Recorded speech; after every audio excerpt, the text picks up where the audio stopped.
back. We have X back with us today. We missed him in our last X. episode. We know that you were gone. What, you too good for us now?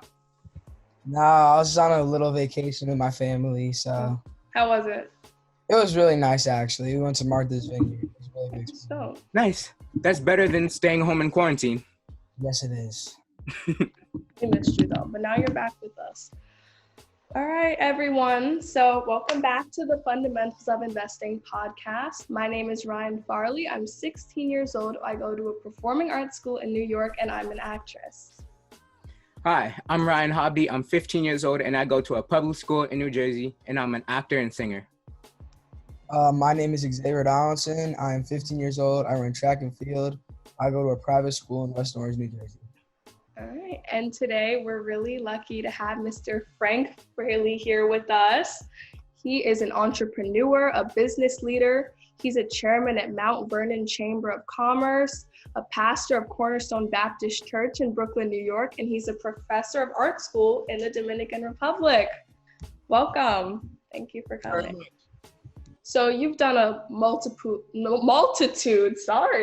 of things in your life. So what would you say you're most proud of? Well, just for the record, hello everyone. Xavier, I know your father very well, and That's nice. yeah, I know your father very well, and Miss Farley, you're almost Fraley, so I feel like I know you very well. Yes, we're very close. The first thing I want to say is I'm the former chairman of the Chamber of Commerce in Mount Vernon, so I'm not currently the chairman. And I'm the executive pastor at Cornerstone Baptist Church. There's a pastor who's higher than me. So since it's being recorded, I want to make sure I come clean on all the records. But as far as the thing that I think I credit as my greatest achievement would be my family. I have 4 children. And I would say 4 successful children, and an extremely amazing wife, who is also a success in her own right. And that is my greatest achievement, a family. So family's something you value a lot. Family I value first, and everything else comes second. Fine. Because when you embrace family, you embrace the Spirit of God who gave you that family. And when you do that, the Bible says, seek ye first the kingdom of heaven, and then everything else will be added unto you. Well, that means all of my business opportunities, all of the luxurious lifestyles that I've been able to live, all of that was added to me because I sought the first thing first. True words from a pastor. So I understand that you design jewelry. So was jewelry design a passion of yours, or is it something that you learned later on in life? Well, as an African who was born in the diaspora, I was born in Brooklyn, New York, that jewelry gene is in my blood. I know that. Because when you realize that you're doing something that you almost have to do, you know that it comes from inside. And creating jewelry, I dream about it and then I create it. So it is one of those things that is definitely a born passion, and I know it has an ancestral root. So if I traced my lineage back to Africa, which I have done, I would see some goldsmiths and some metalsmiths and some silversmiths all in my past. Because when I do it, I feel like I'm one of those ancestors. So it's in your blood, and you felt it. You felt the need to do it. That's amazing. You worked for various companies. Like, what made you want to be an entrepreneur? Working for various companies. Well, when you work for enough people, my daughter right now is in LA, working for one of maybe 6 companies since she graduated college. I encourage her, and I encourage all of you, find your passion and work for those companies. You'll get more and more experience. And as you do, I want you to have a savings account of knowledge that puts that information in your personal savings account, your business savings account, and then you use it to launch your own company. Use their information, use your experience, use those companies to launch your business. So that's what I did. I worked for various people, and when you go to work for someone for a long period of time or a short period of time, you have to use a word like boss and supervisor and manager, basically an overseer. And you don't want an overseer any more than our parents and our foreparents wanted an overseer. You wanted an opportunity to go and do some things on your own. Use that information, as I have done, and take it to create your own business. You don't want a lifelong overseer. It's not a good feeling. So an entrepreneurial spirit is simply that I don't want to be here forever. I want to be able to do my own thing at some point. Mm-hmm. So basically just bettering yourself so that you will seem more successful. Sorry. Take your time. Ask it over again. Go ahead. I was saying, so you have to raise yourself up so that you seem more successful in life. You have to raise yourself up for yourself first. Mm-hmm. Seeming successful to others is not as important to being successful myself. So I consider and I value the opinion of others, but I value my own self-esteem and what I bring to the table. So my fervor to become an entrepreneur was two parts.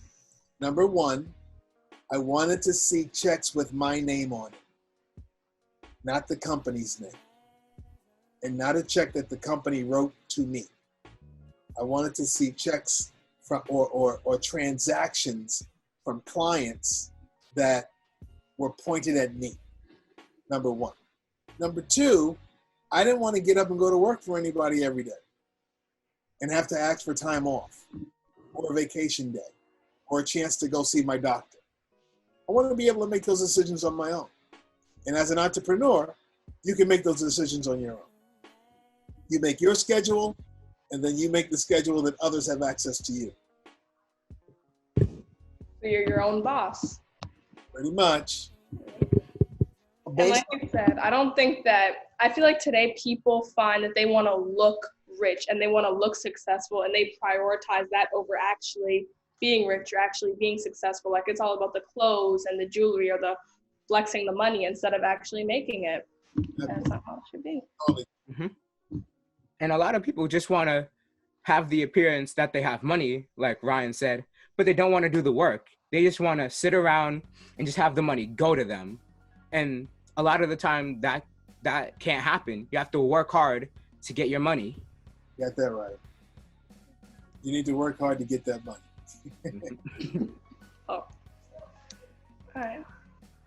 So how does one even become an entrepreneur? I think the desire starts from within, because I really don't think that there's anything wrong with an individual who goes into a career and takes a position at a company and stays there for a long period of time and ultimately retires. That is rare, more rare now than it has been in the past, but I don't think there's anything wrong with that. I think the desire to become an entrepreneur comes from within. What do I want to do? Do I really want to have a Metro card or a Metro North card? I live in Westchester, so I have to go downtown to go to Central and then get on the IRT or the DMT, whatever those things are. You'd have to get on a train and then go to an office every day. Do I really want to do that and be told what my lunch hour is and when I can go on vacation or when I can play golf with Xavier Donaldson or Kurt Hovde? Or, I mean, do I want to be told that, or do I just want to decide that based on an invitation that I might receive or a desire that I might have myself. So, you know, the whole entrepreneurial spirit, and that's why they call it an entrepreneurial spirit, it comes, I believe, comes from within. Either you are that person or you're the person who wants to go to work every day and work for someone else. I don't think there's anything wrong with that. But it's just, which kind of person are you? I'm the kind of person that likes to make my own schedule. Yeah, some people like to have things organized for them, and some people like to be the organizers. Absolutely. Need the 401k, need the you know, the HR, the human resource benefits. That's fine. You know, there's nothing wrong with that. It can be very successful as well. And many members of all of our families have done that, and there's a place for that. Absolutely. Exactly. It's all about what you want to do. Right.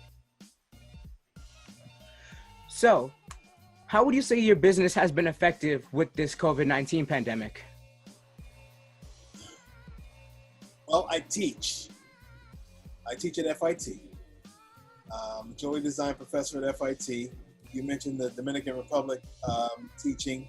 That is twice a year, sometimes summer, most times winter. But I teach both fall and spring semester at SUNY FIT. And we were interrupted, as the whole world was, back in March. And our classes were cut, and I had to go online. And it's very difficult to teach people how to make jewelry online, but we managed to do some of that. And then the summer came, as it did for you guys, and now we're on our way back. So as far as the teaching is concerned, it was definitely disrupted and altered by the COVID-19 pandemic because it took a skill that I create, a skill that allows me to create with my hands and show others how to do so. And it made it very difficult for me to share YouTube videos with them and have private chats with them. I'm in my studio now. It was very tough. It was very tough. That part of the business is very tough. But other parts of the business, which I have a few businesses that I operate. One real estate related, did pretty much what it normally would during the summer. Those who had payments in our accounts payable system on their way into us, fortunately made those payments, and we survived it pretty well. So we didn't get hurt too bad, but I feel, family-wise and different things like that, that the economy was definitely affected. So that affects all of us. Right. Especially with the three of us still being in school, it has definitely been an adjustment going to online school than being there in person and seeing all your friends. Yeah, no question about it. Mm-hmm. And, it has been a time of learning and self-reflection, but it weighs a lot on people. Mentally, it's very heavy. It is. True. It's tough. Yeah. Fortunately, I was surrounded by my children who had to come home from college. And my wife is here and my daughter's in LA. And with technology like we're using today, allowed us to continue to be together. And overall, I just thank God for good health for me and my family. And then, of course, for all of you and your families, because there are a lot of people who were affected, health-wise, and some didn't even make it. Many didn't make it. 170,000 at this point in America alone didn't make it through this pandemic, and so we're blessed. That's what I think. Yes, we are. We're all so grateful that we're okay and our families are okay. So one of the biggest fears that people have is, failure and being rejected. So what advice would you give to someone who's afraid to fail and because of that, they never try? It's hard being of African descent and recognizing failure as an option. Very hard. I don't know many Black people, and I know this is a podcast, so this could go worldwide, and I'm okay with that. I don't know many black people who grew up in families that would accept failure and allow them to limit their growth. Okay? So I tell young people like yourselves, and I tell myself on a regular basis, to remember two things: risk, reward. There's a risk and there's a reward. Sometimes it's not worth taking the risk. I mean, I know I'm a golfer, so I don't want to talk in golf terms. Let me talk in basketball terms, because everybody understands basketball terms. Xavier played basketball, Kurt played basketball, and I know there's somebody in your family, Ryan, played basketball. So if you're caught trapped by two players in the backcourt, do you pitch out to one of your players, or do you try to make a shot from 3/4? Doesn't make sense to take a shot, because the risk is not worth the reward. Could you make the shot? Maybe. The odds are very slim, but you're better off not taking that risk and passing to one of your players. But what if you're in the court near your own basket, you're down by 3 with 2 seconds left, and you have a chance to take a 3-pointer? Do you pass to another player and let the clock expire, or do you take the shot? You take the shot. Take the shot, because then the risk of missing the shot is worth the reward of making the shot, it going to overtime, and your team possibly winning. Mm-hmm. You're going to go, the three of you and everybody watching, you're going to go through life with those two things staring at you almost every day. Risk, reward. Is it worth the risk? Sometimes no. Sometimes absolutely. So those are fundamentals, right? Your fundamentals of investing. Yeah, or right? the fundamentals of investing. Those are some of the fundamentals of life. Is the risk worth the reward? Sometimes yes, sometimes no. Teaches us to improve ourselves every day and to make intelligent decisions. Yes, and it's about if you would rather regret doing something or regret not doing something. Yep. Making the tough decisions in life. You gotta make them. Mm-hmm. Who to hang out with, Mm-hmm. who to associate with, who to continue to hang out with once you find out how they are.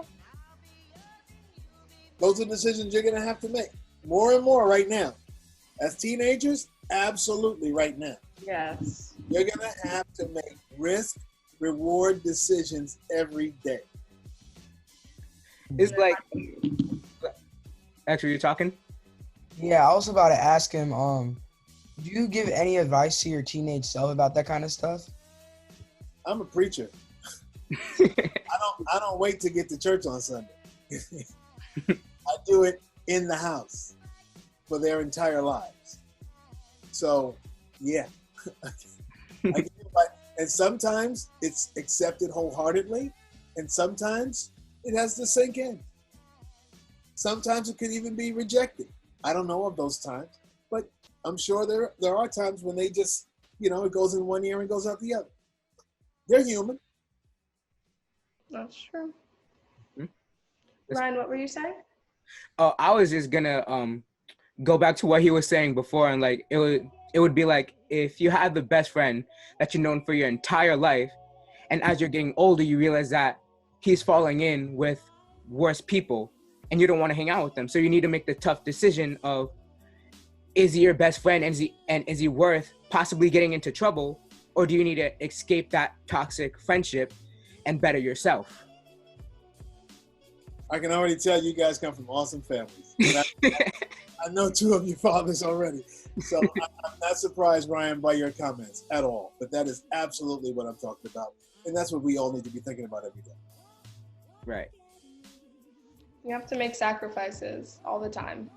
Mm-hmm. especially being stuck right now. It gives a lot of reflection time, thinking about, is this person really my friend? Like, is this person supporting me? Do they understand what I believe? Yeah, there are a lot of people that I haven't spoken to in months because I realized that those friendships, they weren't benefiting me and I wasn't growing from them anymore. And you outgrow people. That's Sometimes you okay. just gotta cut them out. Cut them out.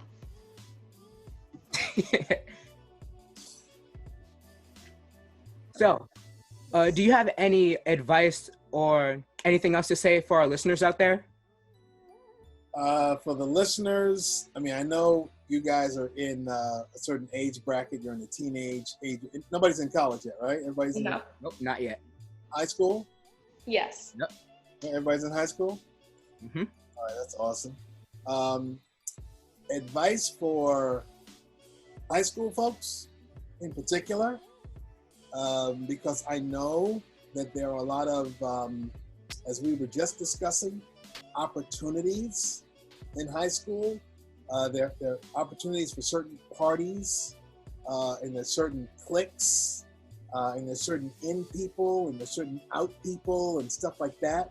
The advice I would give all of my high school friends, all of my children in college or above. So I won't give any college advice, because if you take this advice in high school to college, I think it will serve you very well. Exactly what we were just talking about. Watch your risks in high school. Okay? Watch what people are passing around. Might not be the beverage for you. Watch any other things they're passing around that you think might be cool, that might be a good or might be a tremendous risk for you. So I would say the advice I would give is be careful of the risks you take. Okay, some of your family members are on the investment side, so when we look at, for example, investing the money of a young person, we would put it in a high risk category, because if that money were to suffer COVID-19 economic consequences or something like that, it could still recover once the economy rebounds. But if it were an older person who were investing the same amount of money, but they didn't have a lot of time in order to recover because of their age, they're 60, they're 70, or they're 80 years old, you want to make sure that that risk is low, so that the growth would be steady and the income would be still viable over a long period of time. It's the same thing. If you think about your life investment, your relationship investment, your social interaction investment, if you think about all of those things as an investment, you want to be careful of your risks. And your long-term growth will be more sustained. Mm-hmm. I hope that wasn't too complicated. No, it wasn't. It wasn't. Really the way I think. I'm happy. So what you're saying is that we have to maybe make not the easiest decisions now. Maybe we want to go to that party and we have a test to study for. Maybe go study for that test. Mm-hmm. That's what I'm talking about. Mm-hmm. Go study for that test, because parties aren't going anywhere. Exactly. You can go to parties all your life. That's it. That's it. I know it seems like it's the party of the century, but okay. There'll be more. Pick the one you've been to them all. Exactly. Mm-hmm. Okay. Well, thank you for joining us, Mr. Fraley. It was so nice to have you. Pleasure. And good to see you. We would be glad to have you back one day. I'd love to. Yes, You guys let me please know. come back. Alrighty. All right. Thank Thank you so much. Nice meeting you. Nice Yeah. meeting you. Bye.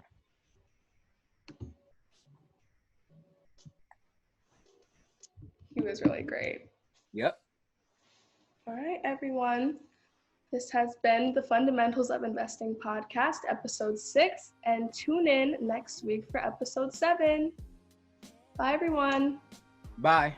Watch Bye. your risks. Yes. Make good choices. You're not like a mom. Yes.